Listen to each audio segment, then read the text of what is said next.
চট্টগ্রাম বিভাগের সব খবর নিয়ে সংবাদ চট্টগ্রামে স্বাগত জানাচ্ছি আমি পূজাশ্রী ভদ্র। দীর্ঘদিন ধরে চিকিৎসক সংকটে ব্রাহ্মণবাড়িয়ার আখাউড়া উপজেলা স্বাস্থ্য কমপ্লেক্স। 50 শয্যা বিশিষ্ট এই হাসপাতালে কর্মরত চিকিৎসক মাত্র 6 জন। ফলে সব ধরনের কাজ সামাল দিতে হিমশিম খেতে হচ্ছে তাদের। চিকিৎসা নিতে আসা রোগীদের পড়তে হচ্ছে চরম ভোগান্তিতে। জুটন বণিকের রিপোর্ট জানাচ্ছেন শাশ্বতী সরকার। 2016 সালে আখাউড়া উপজেলা স্বাস্থ্য কমপ্লেক্স 31 থেকে 50 শয্যায় উন্নীত হয়। তবে শয্যা বাড়লেও বাড়েনি জনবল ও অবকাঠামো। মাত্র 6 জন চিকিৎসক ও সীমিত কর্মচারী নিয়েই চলতে থাকে কার্যক্রম। ফলে আউটডোর জরুরি বিভাগ এবং আন্তঃবিভাগের সেবা চালাতে হিমশিম খেতে হচ্ছে তাদের।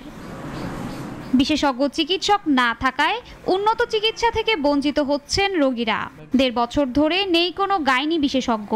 গাইনির সার্জারির ব্যবস্থা আছে কিন্তু ডাক্তার নাই। এই বিষয় নিয়ে আমরা বিগত সময় বিভিন্ন সিভিল সার্জনের সাথে কথা বলছি। বর্তমান সিভিল সার্জন জনাব ডাক্তার নোমান মিয়ার সাথে কথা বলছি যে এখানে অবকাঠামো সবই ঠিক আছে, ওটি আছে, কিন্তু ডাক্তার নাই। নিয়মিত ভর্তি করানোর পরে আমাদের যে ওষুধগুলো দেওয়ার কথা ছিল সম্পূর্ণ সরকারি দেওয়ার কথা ছিল। তো এখানে আমাদেরকে ওষুধ লিখে দিয়েছে বাইরে ফার্মেসি থেকে নিয়ে আসার জন্য। সাধারণত একটা ইনজেকশন বা ক্যানুলা সিস্টেম এটাও লাগানো কথা ছিল সরকারিভাবে, পরে বলতেছে এখানে নাই, বাইরে থেকে নিয়ে আসার জন্য। আজকে ভর্তি করাইছি, ডাক্তার এখনো দেখছে না। হাসপাতালে অ্যাম্বুলেন্স থাকলেও দীর্ঘদিন ধরে নেই কোনো চালক। ফলে জরুরি রোগী আনাও অচল। এ বিষয়ে উপজেলা স্বাস্থ্য ও পরিবার পরিকল্পনা কর্মকর্তা জানান, জনবল সংকটের বিষয়টি ঊর্ধ্বতন কর্তৃপক্ষকে অবহিত করলেও কোনো কাজ হয়নি। লোকবলের সংকট আছে, যেহেতু আমরা 31 শয্যার জনবল দিয়ে 50 শয্যার সেবা দিচ্ছি, সেহেতু আমাদের লোকবলগুলো কিন্তু 31 শয্যারই। যতগুলা পোস্টে আছে 31 শয্যার বিদ্যমান জনবল। যদি 50 শয্যার জনবল এখানে আমরা পেতাম তাহলে আরো ভালো সেবা দিতে পারতাম। উপজেলা স্বাস্থ্য সেবায় এমন সংকট অমানবিক। দ্রুত চিকিৎসক ও প্রয়োজনীয় জনবল নিয়োগের দাবি স্থানীয়দের। শাশ্বতী সরকার, নাগরিক। কুমিল্লার গ্রামীণ জীবনে ঐতিহ্য বয়ে চলেছে বাটিক শিল্প। হাতের ছোঁয়ায় তৈরি এ শিল্প এখন দেশের গণ্ডি পেরিয়ে বিদেশেও সুনাম কুড়াচ্ছে। কর্মসংস্থান ও বৈদেশিক মুদ্রা আয়ের সম্ভাবনা জাগানো এ শিল্প নিয়ে ইসরাত জাহানের প্রতিবেদন। সদর দক্ষিণের কমলপুর, সদর উপজেলার গালিয়াড়া, বরুড়া ও 14 গ্রামের বিভিন্ন গ্রামে দীর্ঘদিন ধরে বিকশিত হয়েছে ঐতিহ্যবাহী বাটিক শিল্প। শাড়ি, 3 পিস, ওড়না থেকে শুরু করে লুঙ্গি আর বিছানার চাদর, সবকিছুতেই জড়িয়ে আছে হাতের ছোঁয়া আর নকশার কারুকাজ। দেশের গণ্ডি পেরিয়ে বিদেশেও যাচ্ছে এ কাপড়। বাটিকটা এই দেশে আসার পরে কমলপুরে এটার জন্য বিশেষজ্ঞ একবারে মেইন কমলপুরে। আমরা বাচ্চা সারা করছে এবং আমরা এই জীবনে পাইছি। মোহাম্মদ দিয়া ডিজাইন করে বিভিন্ন কোয়ালিটি বিভিন্ন ডিজাইন করা আমরা সারা বাংলাদেশে আমাদের মাল যায়, আর বাইরেও আমরা মাল সেল করি। আমরা ওই দিনকালে একটা প্রোডাক্ট পাঠাইছি অস্ট্রেলিয়াতে। স্থানীয় ব্যবসায়ীরা জানান, সীমিত পরিসরে উৎপাদন হলেও সরকার সহযোগিতা দিলে বড় আকারের কারখানা করে কর্মসংস্থানের পাশাপাশি আয়ও বাড়ানো সম্ভব। সরকারি কোনোভাবে আমরা প্রণোদনা পাইতেছি না, যার কারণে আমাদের নিজস্ব পুঁজিতে নিজস্ব ক্যাপিটালে এটা এত দূর নিয়ে যাওয়া সম্ভব না। সরকার যদি আমরারে ভালোভাবে শ্রমিকরা আমরারে যে কোনো একটা সুবিধা করে দেয় তাহলে আপনার আরো 30-35টা ফ্যাক্টরি বাড়বো। এটা কুমিল্লার বাটিক আন্তর্জাতিক বাজারেও পরিচিতি পাচ্ছে। ব্যবসায়ীরা চাইলে কারখানা সম্প্রসারণে সব ধরনের সহযোগিতা দিতে প্রস্তুত বলে জানান সংশ্লিষ্টরা। সরকারিভাবে আমরা চেষ্টা করছি যে তাদেরকে ক্লাস্টার বেসিসে ঋণ দেওয়ার জন্য, তাদেরকে আমাদের নিবন্ধনের আওতায় আনার জন্য, এবং আমাদের যখন মেলা হয় আমরা তাদেরকে ডাকি, তারা কিছু স্টলে আমাদের এই কুমিল্লার ব্র্যান্ডিং হিসেবে এই পণ্যগুলোকে উপস্থাপন করে। 5 দশক আগে কমলপুরে শুরু হওয়া এই শিল্প আজ কুমিল্লার গ্রামীণ অর্থনীতিতে নতুন প্রাণ সঞ্চার করেছে। সঠিক পরিকল্পনা ও সরকারি পৃষ্ঠপোষকতা পেলে কুমিল্লার বাটিক হতে পারে দেশের অন্যতম প্রধান রপ্তানি শিল্প। ইসরাত জাহান, নাগরিক। বান্দরবানের রুমার সীমান্তবর্তী দুর্গম এলাকায় কেএনএর প্রশিক্ষণ ঘাঁটিতে অভিযান চালিয়েছে সেনাবাহিনী। এর সময় বিভিন্ন সরঞ্জাম উদ্ধার করা হয়েছে। সকালে আইএসপিআর থেকে দেওয়া এক বিজ্ঞপ্তিতে বিষয়টি জানানো হয়। বান্দরবানের রুমার দুর্গম রেলাং এলাকায় অভিযানের সময় সেনাবাহিনী টহল দল সীমান্তবর্তী জনবসতিহীন এলাকায় বম পার্টির একটি প্রশিক্ষণ ঘাঁটি চিহ্নিত করে। তল্লাশি করে প্রশিক্ষণের জন্য ব্যবহৃত কাঠের রাইফেল, স্নাইপার অস্ত্রের সিলিং, মিলিটারি বেল্ট, কার্তুজ বেল্ট সহ বিভিন্ন জিনিস জব্দ করে। তবে কেউ আটক হয়নি। কক্সবাজারের টেকনাফে বিশেষ অভিযান চালিয়ে নাফ নদী থেকে 30,000 পিস ইয়াবা সহ 3 পাচারকারীকে আটক করেছে বিজিবি। নাজিরপাড়া বিওপি এলাকার নৌটহল থেকে তাদের আটক করা হয়। বিজিবি জানিয়েছে, মাছ ধরার আড়ালে মিয়ানমার থেকে ইয়াবা পাচার করছিল তারা। সন্দেহ হলে নৌকা তল্লাশি করে জালের মধ্যে লুকানো ইয়াবা উদ্ধার করেন বিজিবি সদস্যরা। আটককৃতরা জানায়, স্থানীয় চোরা কারবারি ইমান আলীর কাছে মাদক পৌঁছে দিচ্ছিলেন তারা। ব্রাহ্মণবাড়িয়ায় তিতাস নদী থেকে অবৈধভাবে গ্যাস উত্তোলন বন্ধে অভিযান চালিয়েছে ভ্রাম্যমাণ আদালত। মঙ্গলবার উপজেলা নির্বাহী অফিসার ও নির্বাহী ম্যাজিস্ট্রেটের নেতৃত্বে উপজেলার জলিশপুর ইউনিয়নের বাকাইলের বাড়ি ও কারখানাগুলোয় অবৈধ গ্যাসের পাইপলাইন উচ্ছেদ করেন তারা। অভিযানে 100টি গ্যাস উত্তোলন ড্রাম জব্দ করা হয়।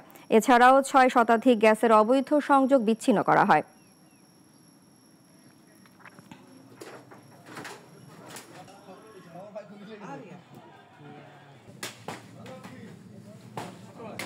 সার্বিক পরিস্থিতি আসলে যতটা খালি চোখে দেখা যাচ্ছে তার থেকেও ভয়াবহ। তো আজকে আমরা ওই ড্রামগুলা জব্দ করেছি, আমাদের ইউনিয়ন পরিষদে ন্যস্ত করেছি, পাইপগুলো আমরা কেটেছি এবং এটা একটা সার্বিক তদন্ত হবে। যারা এক্সপার্ট আছে তাদের সাথে আমরা বসে আমরা সিদ্ধান্ত নিব যে এই জিনিসটাকে কিভাবে একটা সুষ্ঠু সমাধান করা যায়। বিএনপির 47তম প্রতিষ্ঠা বার্ষিকী উপলক্ষে চট্টগ্রামের বাকলিয়া, চকবাজার ও কোতোয়ালি থানা যুবদলের উদ্যোগে আলোচনা সভা অনুষ্ঠিত হয়েছে।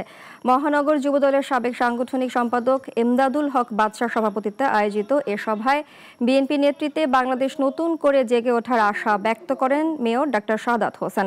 এ সময় বিএনপি নেতা আবু সুফিয়ান, আবুল হাশেম বক্কর, গাজী সিরাজ সহ অন্যান্য নেতারা উপস্থিত ছিলেন। আলোচনা শেষে সাংস্কৃতিক অনুষ্ঠান হয়। পার্বত্য জেলার রাঙামাটিতে বাংলাদেশের কমিউনিস্ট পার্টি সিপিবির 7ম সম্মেলন ও কাউন্সিল অনুষ্ঠিত হয়েছে। মঙ্গলবার জেলা শহরের নিউ কোর্ট বিল্ডিং এলাকা রাঙাশ্রী কমিউনিটি হলরুমে অনুষ্ঠিত সম্মেলনে প্রধান অতিথি ছিলেন সিপিবির কেন্দ্রীয় প্রেসিডিয়াম সদস্য পরেশ কর। জেলা সিপিবির সভাপতি সমীর কান্তি দের সভাপতিত্বে বক্তব্য রাখেন জেলা সিপিবির সাধারণ সম্পাদক অনুপম বড়ুয়া, সহকারী সাধারণ সম্পাদক এম জিসান বক্তিয়ার, সম্পাদক মণ্ডলীর সদস্য আশিস দাশগুপ্ত সহ সংশ্লিষ্টরা। খাগড়াছড়িতে সড়ক দুর্ঘটনায় নিহত ও আহত পরিবারের সদস্যদের আর্থিক সহায়তা দেয়া হয়েছে। সড়ক পরিবহন কর্তৃপক্ষের ট্রাস্টি বোর্ড কর্তৃক অনুমোদিত এই ক্ষতিপূরণ বাবদ সহায়তা প্রদান করা হলো। বুধবার খাগড়াছড়ি পার্বত্য জেলা প্রশাসকের কার্যালয়ের সম্মেলন কক্ষে এই অনুষ্ঠানের আয়োজন করা হয়। অনুষ্ঠানে নিহত ও আহতদের পরিবারের হাতে মঞ্জুরিকৃত চেক হস্তান্তর করা হয়। প্রধান অতিথি ছিলেন জেলা প্রশাসক ABM ইফতেখারুল ইসলাম খন্দকার। পার্বত্য চট্টগ্রামে জীববৈচিত্র্য পুনরুদ্ধার ও বাস্তুতন্ত্র সংরক্ষণের উদ্যোগ নেওয়া হয়েছে। কানাডিয়ান সরকারের অর্থায়নে বাংলাদেশ সরকার ও ইউএনডিপির যৌথ উদ্যোগে 3 পার্বত্য জেলা পরিষদ এ প্রকল্পটি বাস্তবায়ন করবে। মঙ্গলবার রাঙামাটি পার্বত্য জেলা পরিষদের সম্মেলন কক্ষে এক আলোচনা সভায় এই তথ্য জানানো হয়। প্রধান অতিথি ছিলেন রাঙামাটি পার্বত্য জেলা পরিষদ চেয়ারম্যান কাজল তালুকদার। বক্তব্য রাখেন জেলা পরিষদ সদস্য নাওপ্রু মার্মা, ইউএনডিপি কর্মকর্তা বিহিত বিধান খিসা, জেলা কর্মকর্তা কামনা শীষ খিসা সহ অন্যান্যরা। এ প্রকল্পের মাধ্যমে পাহাড়ে বন্যপ্রাণীর আবাসস্থল ও জীববৈচিত্র্য সংরক্ষণ, ঝর্ণা ও পানি উৎসের পুনরুদ্ধার ও সংরক্ষণ সহ নানামুখী পরিবেশ বান্ধব কাজ করা হবে। চট্টগ্রামে মানবিক সহায়তার অংশ হিসেবে শাহনশাহ হযরত সৈয়দ জিয়াউল হক মাইজ ভান্ডারী ট্রাস্ট 34 লাখ টাকা আর্থিক অনুদান দিয়েছে। বহদ্দারহাটে ট্রাস্টের নিজস্ব কার্যালয়ে অনুষ্ঠান করে এসব অনুদান দেওয়া হয়। এ সময় শিক্ষা প্রতিষ্ঠান, অসহায় ব্যক্তি ও মসজিদ নির্মাণ প্রকল্পের জন্য চেক হস্তান্তর করেন ট্রাস্ট সংশ্লিষ্টরা। অনুষ্ঠানে প্রধান অতিথি ছিলেন চট্টগ্রাম বিভাগীয় কমিশনার ডক্টর মোহাম্মদ জিয়াউদ্দিন, ট্রাস্টের সচিব অধ্যাপক AYMD জাফরের সভাপতিত্বে প্রফেসর আব্দুল্লাহ আল মামুন চৌধুরী, অধ্যক্ষ মোহাম্মদ আবু তৈয়ব সহ অন্যান্যরা উপস্থিত ছিলেন। চট্টগ্রামের ফটিকছড়ি পৌরসভার উত্তর ধুরুং এলাকায় আহলে বাইত গাউসিয়া সাদিকিয়া সুন্নিয়া মাদ্রাসার উদ্যোগে ঈদে মিলাদুন্নবী উপলক্ষে আলোচনা সভা ও দোয়া মাহফিল হয়েছে। মাহফিল উদ্বোধন করেন পৌরসভা বিএনপির নেতা আলহাজ আব্দুল মাবুদ মুন্সি। প্রধান বক্তা ছিলেন পীর মুফতি গিয়াস উদ্দিন তাহিরি। অনুষ্ঠানে প্রধান অতিথির বক্তব্য রাখেন উত্তর জেলা বিএনপির সাবেক যুগ্ম আহ্বায়ক আলহাজ সরোয়ার আলমগীর।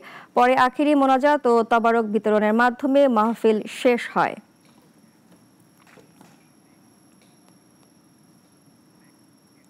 এখন এই পর্যন্তই। চট্টগ্রাম বিভাগের সব সংবাদ নিয়ে প্রতিদিন দুপুর 1টায় থাকছে সংবাদ চট্টগ্রাম। এরপর বিকাল 4টায় বিশ্বের ঘটে যাওয়া সব ঘটনা নিয়ে নাগরিক সারা বিশ্ব দেখার আমন্ত্রণ রইল। ধন্যবাদ সবাইকে।